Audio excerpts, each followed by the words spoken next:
Hey everyone, if you want to make your own podcast but you don't know where to begin, Spotify for Podcasters makes it super easy. They've got everything in one place, it's totally free, and you can make money while doing it.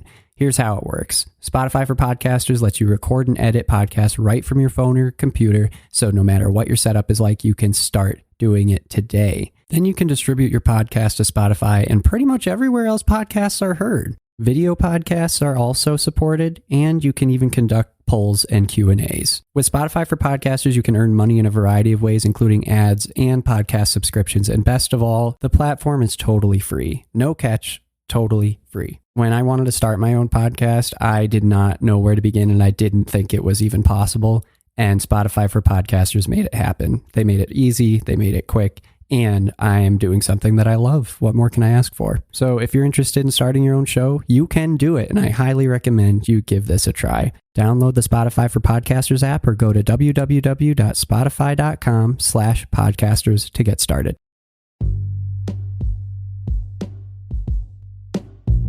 Hey everybody, what's up? Welcome back to another episode of Everything Kratom, the podcast about anything and everything Kratom.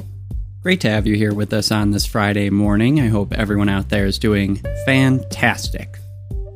Today, I wanted to take a look at really the primary argument that people make when they say that Kratom is helping to drive the opioid crisis.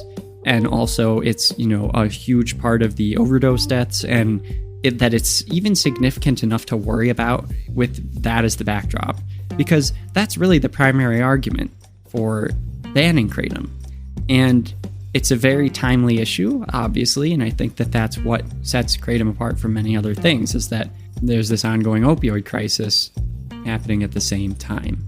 So that's what I wanted to look at today, and just to point out the absurdity of the argument that we should even be worrying about Kratom right now, when so far all of the evidence that I've seen, and this is including evidence coming from the sources that would like to have Kratom banned, all of the evidence I've seen does not suggest any reason to worry about Kratom in the near or long term, honestly. So anyway, let's look at this, because I really want to put this to bed. I think that it's been long enough. Let's just do this. Let's get this over with and all move on together and try and find a way out of the real crisis, right? Okay. Also, as a quick note, I'm bringing up a few sources. One of them I've brought up before. One of them I haven't. A couple others, and I'm not sure if I've brought them up in the past or not, but I'll always link whatever I mention in the description of this podcast, so you can do your own research and check me. Okay, here we go. So looking at the National Institute on Drug Abuse, NIDA, and of course it says Advancing Addiction Science, it says on their page about overdose death rates, okay? And remember, Kratom is supposed to be like helping to drive the opioid crisis and be just as bad as heroin and fentanyl and all that stuff. So just remember that. We're looking at NIDA, and it shows some charts on overdose death rate. This is looking between 1999 and 2020. So it's a good range. It's 21 years. Looking at this range, you see an absurd increase starting in 2000. Okay? This is starting when, according to this very same source, there were like less than 500,000 people using Kratom at the time.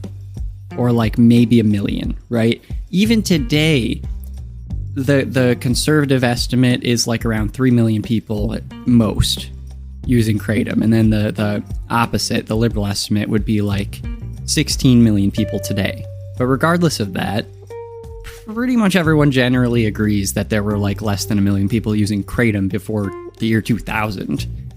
So you're starting off with hardly anyone using Kratom, and the overdose death rate among all ages, this is showing that it is like around 20,000 people per year. And in the year 2001, so around 21,000. And then 2002, it's like 22,000. And then 2003, it's like 25 26,000, maybe 27,000. 2004, it's like 30,000. Like 4 years, it goes up 50%. And then it just does it again and again and again until we get to today, well, at least 2020, where you have 91,799 overdose deaths. And from the information shared by these same sources, since then, the pandemic ratcheted that up again. So we're looking at like 100,000 overdose deaths a year right now. So do the math, people. 20,000, and now 100,000. That is 5 times as many deaths. That is crazy. And to think that Kratom is driving this at all is absurd, because you can look at this same website, NIDA's website, look at the types of drugs causing the overdose deaths. Here you go. Synthetic opioids other than methadone, primarily fentanyl, it says. 60,000 in 2020. So, and that doubles in the past 3 years. That number has doubled. It was like 30 or 40,000. Yeah, like 35,000 or 33,000 in 2017 caused by fentanyl or methadone, or synthetic opioids is the category. And then 3 years later, it's at 60. This huge spike in overdose deaths recently is not because there's more people using Kratom.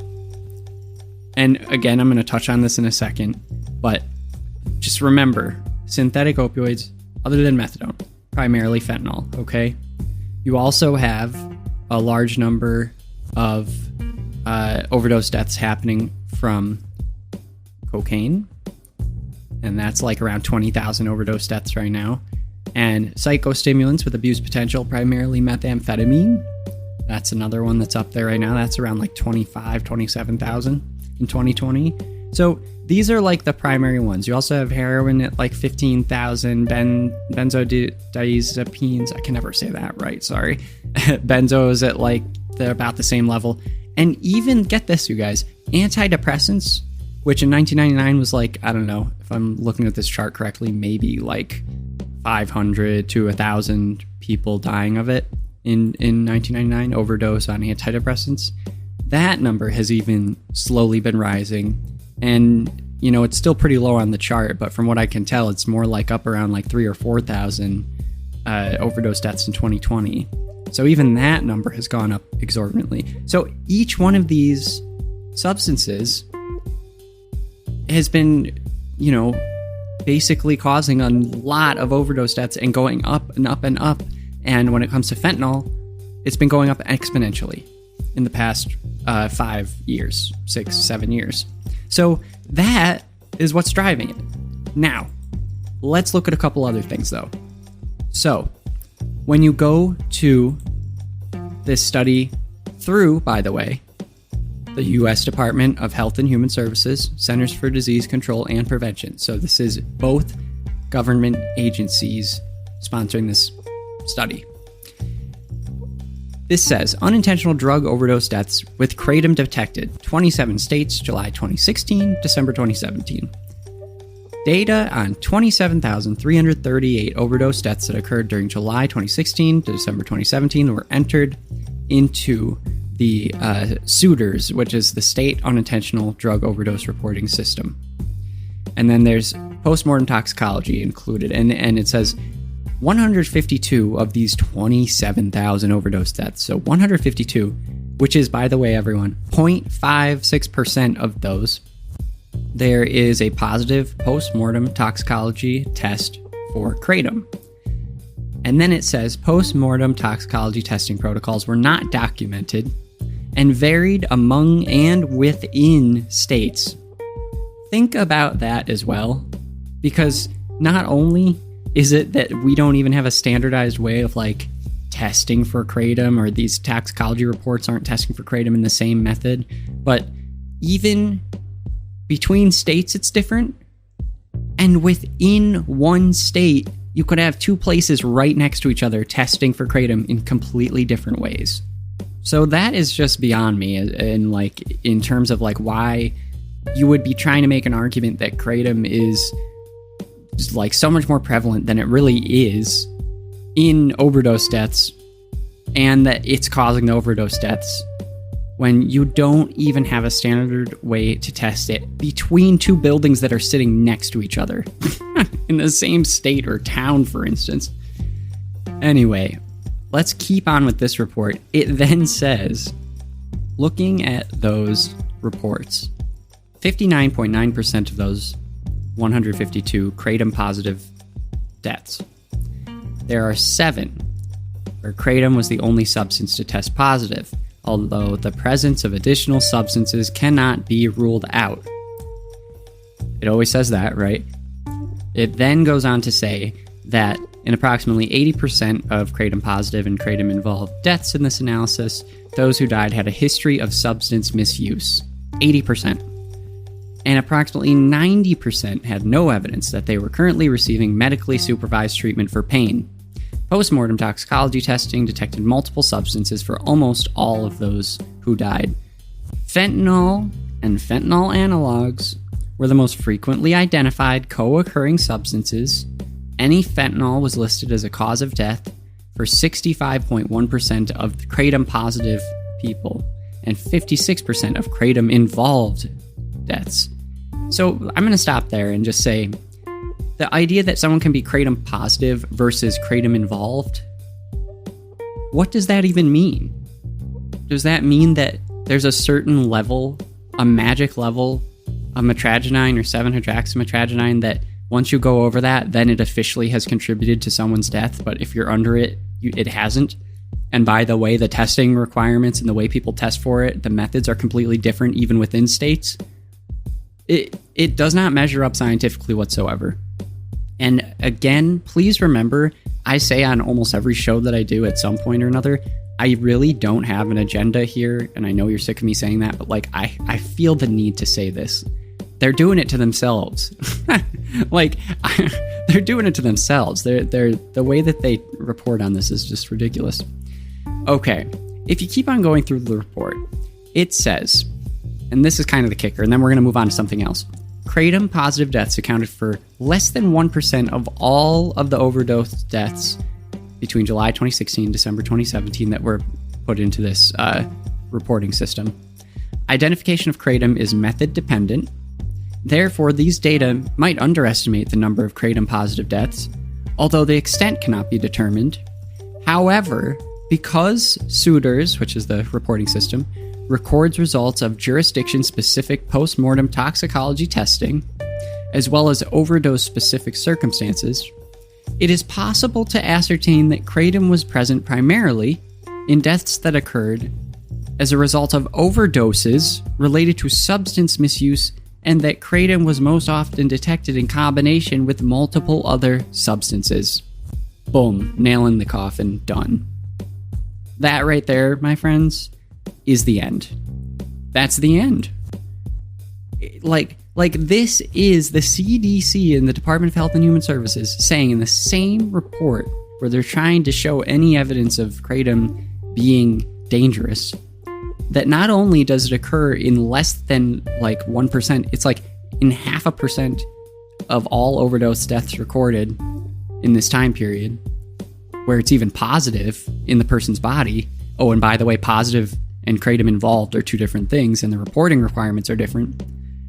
But in addition to all of that, because of this, as well as overdose-specific circumstances, it's possible to ascertain that kratom was present primarily in deaths that occurred as a result of overdoses related to substance misuse, and that kratom was most often detected in combination with other substances.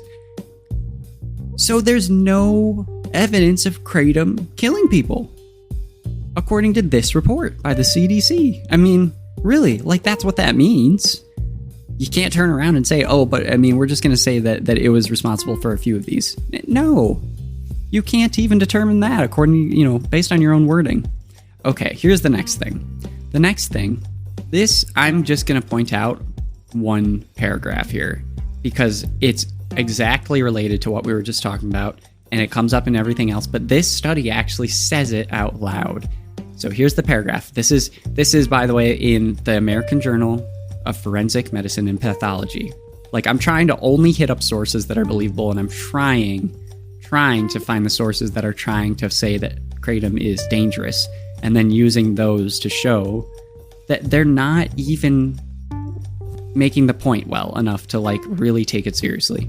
Listen to this. In the abstract of this study that's trying to determine, in their words, it aims to establish a potential lethal range for mitragynine, the active compound in kratom, by investigating 35 deaths in northern Nevada between 2015 and 2020 where it was present. It says the range that mitragynine concentrations were found in, and when you go through all of that, it says this. Listen to this. It says, there was no statistically significant difference in blood concentrations between cases where mitragynine was not listed as a cause of death and cases in which mitragynine contributed to death. I'm going to read that again, and then we're going to move on. There was no statistically significant difference in blood concentrations between cases where mitragynine was not listed as the cause of death and cases in which mitragynine contributed to death. In other words, there's absolutely no consistency between the reports that say that kratom caused or helped cause a death and reports where they just simply listed it as being present in the body but not contributing to death. There's no consistency in terms of the amount that was in people's bodies. Okay, last thing, and then we will leave this be. This one, I'm not going to go into much because I actually already did a whole episode on this, but I just wanted to mention it. This is great, and it's a great resource to show other people because it's a visual. Pull the charts out of this last study, okay? This one is from the National Library of Medicine, National Center for Biotechnology Information, and it's a study that does a follow-up, essentially, to another one, and it's looking at deaths in Colorado attributed to kratom from 1999 to 2017. And get this. In the investigation of all 15 kratom-related deaths that were mentioned in that whole time period, which, by the way, 15, you guys, in the time period where the number of overdose deaths rose in this country by over 5 times, there were 15 in Colorado that were mentioned to even involve kratom. The follow-up report investigation found that only that 14 of those 15 clearly involved multiple drugs, and residual blood was not available for the remaining kratom-related death to even check. Now, I think that is the most compelling argument because it shows the year of the death. Let's take any one of these, for instance. 2013 to 2016, or 2013, someone died. Opioid and benzos abuse in their medical history. Recent history of seizures associated with benzo withdrawal. And then it shows the whole blood toxicology report for how much mitragynine is in their blood. It also says additional drugs identified. This person that I just chose at random, they have 1, 2, 3, 4, 5, 6, 7, 8, 9, 10 other substances. 10 other substances in addition to kratom. You want to hear those other substances? Do tell. Yes, let's do it. Ethanol, caffeine, unidentified stimulant, anticonvulsant, gabapentin, acetaminophen analgesic, benzodiazepine. Oh my god, I can never say that word. Edazolam. I don't even know that one. Tryptamine, psychedelic tryptamine, and 5-MeO-AMT. What the hell is half of that? Multiple medications affecting central nervous system, psychoactive prescription medications, evidence of edazolam use on scene. Let's choose another one. Here's another one. Remember, this is kratom caused death, you guys. Kratom caused death. Listen to this one. And this is a great follow-up investigation. They should do this everywhere because they even have notes about what was found on scene and everything. I do like that. Listen to this. So the year for this one is 2016. Positive for kratom. They also had oxycodone, follow-up reports, fluoxetine, also pseudoephedrine, alcohol and prescription drug abuse, depression and anxiety in their past, and if they were found unresponsive in bed, meds recovered from scene included morphine, benztropine, hydroxypam, trazodone, lidoderm, Fetzima, lithium, gabapentin. All of that found on scene with this person. And you look through this report and it's like every single one of these looks just like that. Here's another one, 2016. I'll read one more. 2016. Positive for, kratom. Also, oxycodone, tramadol, topiramate, diphenhydramine, zolpidem. I really can't read any of these medications, but that should just go to show how ridiculous this is. And then it says, as the notes, found unresponsive at work in prone position with head hanging into plastic container. Autopsy, pressure injuries of neck, consistent with mechanical compression. Pathologist, death due to probable mechanical asphyxia accompanied by mixed drug intoxication. That was a kratom-related death, my friends. I rest my case. I'm done. So I'm going to link all of these in the description of this podcast, but, what else can I say? Find me something other than this and we'll talk. Now, the one thing that I will say to, balance this out, although I don't think it can ever be balanced fact-wise, there's one death in that Colorado report that I do wonder about. The one where they couldn't get additional blood to test and only had kratom positive in terms of drugs, they also had citalopram, and that is an antidepressant. And I've come across this before where people who have had kratom and that same antidepressant, citalopram, have had problems, and I think one other person has died with that in their system as well. So the one thing that I do want to say is I am now very sketched out about kratom being mixed with certain antidepressants. I think there is some evidence there that could, show some sort of poor, combination that doesn't involve any other illegal substances. So I think that it's well worth the attention. And I don't, like I said, no agenda here. So that's what I found through all my research so far. The only thing I found is that I think kratom could be dangerous if combined with citalopram in high doses. And that's pretty much it. Like that's all I know. And even there, there's not enough evidence. But that's the pattern that I found. So I think it's worth taking a look at. That aside, go take a look at these reports and see what you think. But that Colorado one especially, they show the original, the ones where they really did some additional investigation, but you should really look at the citations and the chart of every single death recorded where kratom pops up. There's 15 of them, and it's a really long list because for each one there's 5 substances that they end up finding as well. So take a look at that. I hope everyone's doing well out there. Have a great weekend, and we will be back on Monday. Take it easy, everybody. Bye-bye. Alrighty.